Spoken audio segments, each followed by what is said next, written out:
One of the easiest ways to be a man worthy of respect is to refuse to take disrespect. I see so many guys who let women disrespect them all day long. I think we all agree women shit test men. And you have to be able to handle that and deal with it in a very, conservative way. Obviously, you can't flip out and be crazy. But I've been on dates with girls where they've just pushed it too far. Guys like you think this and blah, blah, blah, just insulting me basically after about 5 minutes. I was extremely polite. I said, look, I'm sorry. You're an independent woman, so you can pay for your food. I'm uninterested in speaking to you any longer. I'm leaving. And when I left, I've never had a girl chase me so hard. They don't disrespect me. I'm not taking you on a meal to be disrespected. And guys take this crap from girls all the time. I see it all the time. Girls making fun of them, or girls on a date, or a girl talking to other guys while she has a boyfriend. To me, that's absolute disrespect. You're with me and you love me and you want to text this dude all day, and I'm supposed to sit here and let you? You either stand up and say, get out my house and I never want to see you again, or stop texting that guy. And if you don't stand up as a man, it's only a matter of time till she sucks some other dick anyway. I mean, this is the harsh reality of the world. I think a whole bunch of things women do by standard nowadays are disrespect. In my view, the only happy relationship that can possibly exist is with a man leading and a man in charge. Any other relationship is always misery. If you're laying in bed with your girlfriend and someone breaks in the house, who has to go downstairs and risk their life to defend the other? So if I asked you for a cup of coffee at dinner and you want to complain, so I have to risk my life. Someone tries to rape you on the street, I'm the one who's going to die protecting your honor, but you have a problem making a cup of coffee? Then if I said to my girl, can you make me a cup of coffee? And she said no, I just find that extremely disrespectful. I'd say, okay, well, if you're not going to make me a cup of coffee, I don't see the point in this relationship. This is the thing. Responsibility and authority are linked. If you're responsible for someone or something, you have authority over someone or something. If you're responsible for, let's take a child, you're responsible for that child's safety. You have the authority to tell that child not to put his finger in the plug socket. Captain of a ship has responsibility for that ship. So he has authority over everything on the ship, because if the ship sinks, it's his fault. So if I have responsibility over a woman, I have to make sure she's taken care of, her physical needs are met. If she has financial needs, they're met. I'm her rock if she gets upset. I have no problem being responsible. My problem is if I'm responsible without the authority I deserve. So if a captain is responsible for the ship, but all the shipmates told him to fuck off and didn't listen to him, how can he possibly do his job?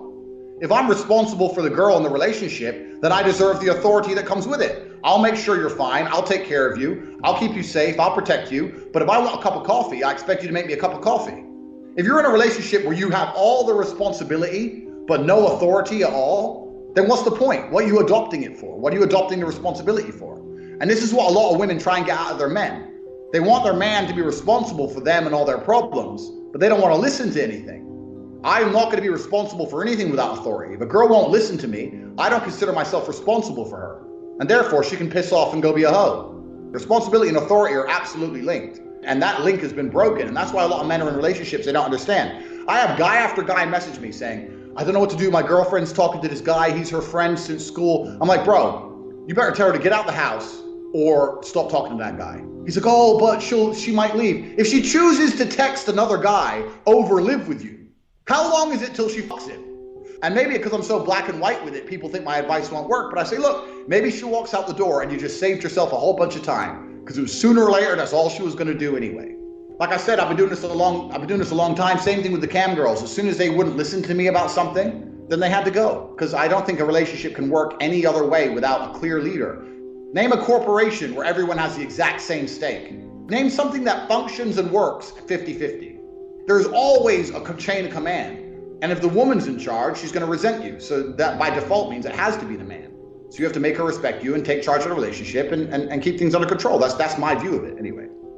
You make women respect you by being a person who's worthy of respect, the same way you make a man respect you. If society respects you, females will respect you by an extension. And there's lots of ways you can do that. Obviously, having money helps with that. Having a good job helps with that. Having a nice apartment, nice car obviously helps with that. Being in good shape helps with that. Being smart, being witty, all these things help. But this is the reality of life as a man, is that you have to build your value. I got girls because I became a kickboxing world champion. That's thousands of hours in the gym. I had to do it myself, so you have to build it as a man. This is just the unfortunate reality. If you're not prepared to do any work at all, you're gonna suffer. You can't hack having a personality. You can't trick a girl into thinking you're something you're not. If you want a woman to really respect you, then be a man worthy of respect. Women are the prize, effectively. Sexual access, or access to sexuality, has always been a prize for men that effectively had to be earned. you had to go to war and come back with a valor star, or you had to be a king or something to get access to sexuality. So women were the prize. Women are a fantastic mirror, and how women treat you tell you a lot about yourself, because women are ruthless. If they don't see value in you, or if they don't see value they can extract from you, you're invisible to them. You can go to a nice restaurant with a girl and you can say, how many men are in here? And she'll say, 3 or 4. And she'll ignore every waiter. If they can't get something from you, you're invisible. So how women treat you in general is a good mark for how much value you openly exude. People think that beautiful women are really bitchy and rude. No, they're not.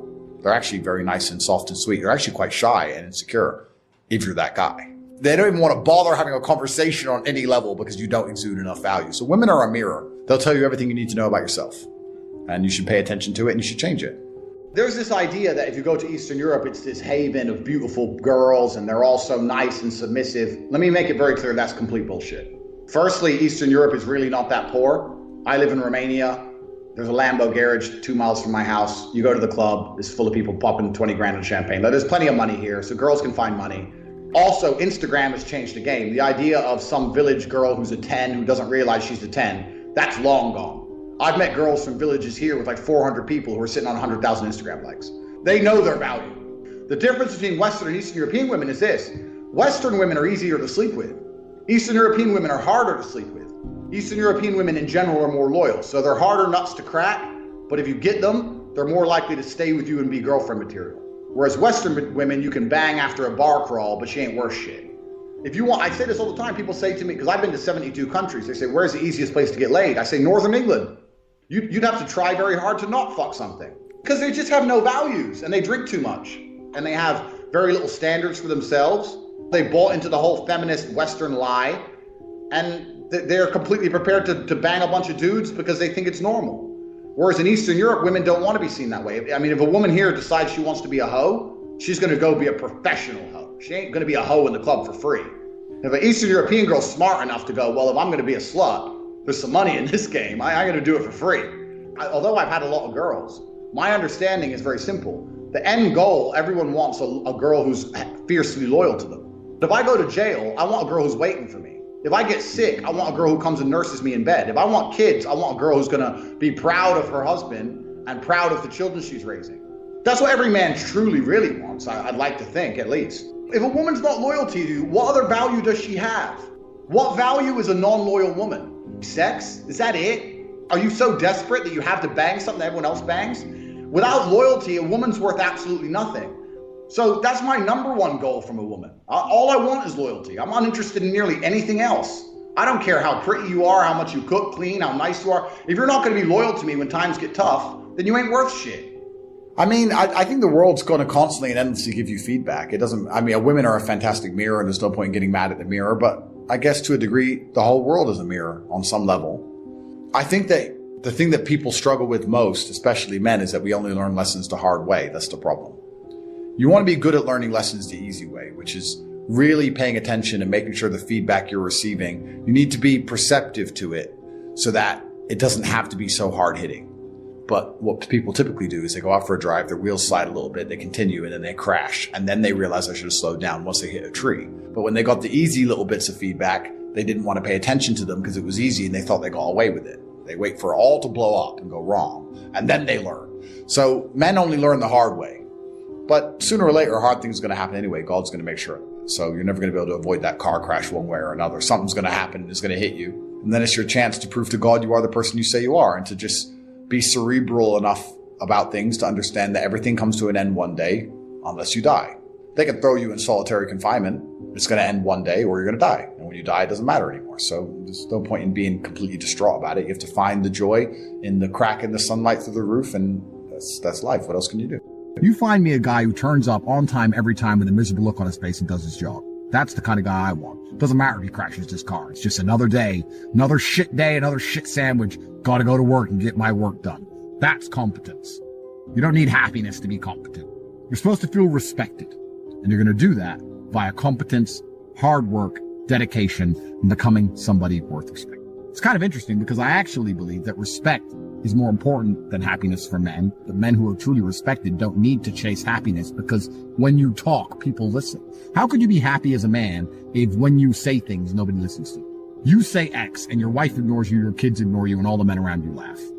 Are you truly happy in your heart? No, you're going to be happy when you're respected. You had your happy years when you were a toddler. All your happiness is gone. You're not allowed any anymore. You're supposed to feel like there's so much that needs to be done. You're supposed to feel like you could have so much more from your life. You're supposed to feel motivated and on fire. You're supposed to feel lots of things, but not necessarily happy. I don't know where anyone got this idea that life was created and God created us all and built this entire world for us to sit here and just smile all day. If you are constantly chasing happiness, you are going to fail. You end up drinking, taking drugs, doing anything it takes to feel happy. If you're constantly chasing respect or importance, perhaps you will have a far more remarkable life filled with achievements. So you have to ask yourself, do you want to be an important man who is respected, or do you want to be happy? Happiness is for girls and kids. You're a man. If you don't feel happy, good, you're not supposed to. You're supposed to feel respected. One of the reasons I'm good at business is because I command respect. And I command respect because I'm a physical specimen of a man. Because there's something evolutionary about humans. And if you're a person who's viewed as strong, people respect you and people trust you. If you want to run a business, one of the best things you can do is go to the gym. And people will see, okay, well, he's obviously not afraid of hard work. He's obviously disciplined. There's some things that are spoken without being spoken. It helps in business every possible way. Go to the gym. I'm not saying you have to beat anyone up. I'm saying if you command a physical presence, your words have more weight and it helps in business across all things. It's never gonna detriment you to be bigger and stronger in life. Being bigger and stronger and commanding physical presence will always help you. It shows discipline and it makes your word more valuable. People just believe you more. If you wanna run a company, start going to the gym, get big, get strong. It's gonna help you make money. I guarantee you it's gonna help you make money. So people are they're basing their mindsets around trying to feel good. I have always tried to base my mindset around absolute competence regardless of how I feel. And there are certainly disadvantages to that. There are times you're going to be a lot more pessimistic or you're going to be a lot more, pissed off about certain things than others. Yeah. But if you construct a mindset that allows you to be as competent as possible, then you're going to naturally come to the conclusions I've come to. You're as competent as possible if you believe you can affect absolutely everything about your life. You're as competent as possible if you believe absolutely everything that's happened to you, whether good or bad, is completely your fault. In the ultra competitive world that we've just discussing that everybody wants the things you have, why would you absorb information or construct a mental model that doesn't allow you to be as competitive as possible? How I feel doesn't cross my mind. It's just like, I woke up, whatever mood I happen to be in, I have shit to do. Like, I didn't cross my mind if I was happy, sad, excited. I just had to work. I'm certainly not a person who doesn't feel emotions because we're all human. I certainly do. But I've never prioritized them in any regard. I haven't built a mental model I haven't put them in the middle of my mental model and then affected my actions based on how I feel for each one. It's absolutely and completely the opposite. If you want to be the most competitive predator on the planet, you have to be able to hunt in the day and the night. You have to be able to perform when you're happy and sad. You can't only be able to perform when you're happy. You can't only go to the gym when you're motivated. If you're the kind of person who can only do well when you're happy and you're competing against someone like me who can do well all the fucking time, guess what? You lose. I'm reading all this shit on Twitter about dropshipping. Will it make money? Will it not? I don't know. But you know what? This weekend, I'm going to start a dropshipping company.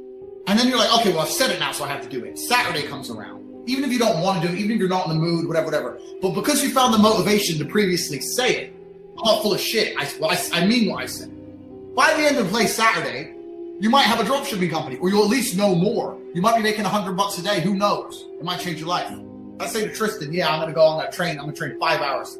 If I said it, that was it. I had to do it because I couldn't live with myself knowing I was one of them bullshitters. Everything that happens to you is your fault. Me being attacked online was my fault. If all these bad things that happened to me, I will take responsibility for, even if I believe they were unfair or unjust.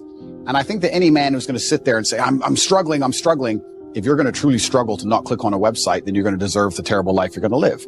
The devil or the matrix or whatever you want to call them are going to fill your life with temptations. And if you're going to continue to fall for them, then you're going to have to suffer the consequences of that. But to me, what's even more upsetting is that these men don't have enough fortitude and enough mental strength to wake up and say, I'm better than that. How can you resist a slave mind if you have no physicality, you have no willpower, no ability to mentally resist anything? Well, then what you're going to end up doing, you're going to end up eating the bugs and watching the porn and sitting in front of your computer. And that's what they want from the people. People come at me with the porn problem and I say, that's because you have nothing else in your life in order. If you were in good physical condition and you had the money you were supposed to have, and you had the mentality you were supposed to have, you wouldn't need it. When men truly wake up and decide to be the best versions of themselves, they're hard to control because all these control mechanisms fall by the wayside. They don't want the porn anymore. They don't want the antidepressants anymore. And now you have a whole bunch of men who actually want truth and honor and respect, and they want to live for something. They're going to want to be brave. They're going to want to do the right thing, regardless of how dangerous it may be for their own personal circumstance. And that sounds like a difficult population to enslave.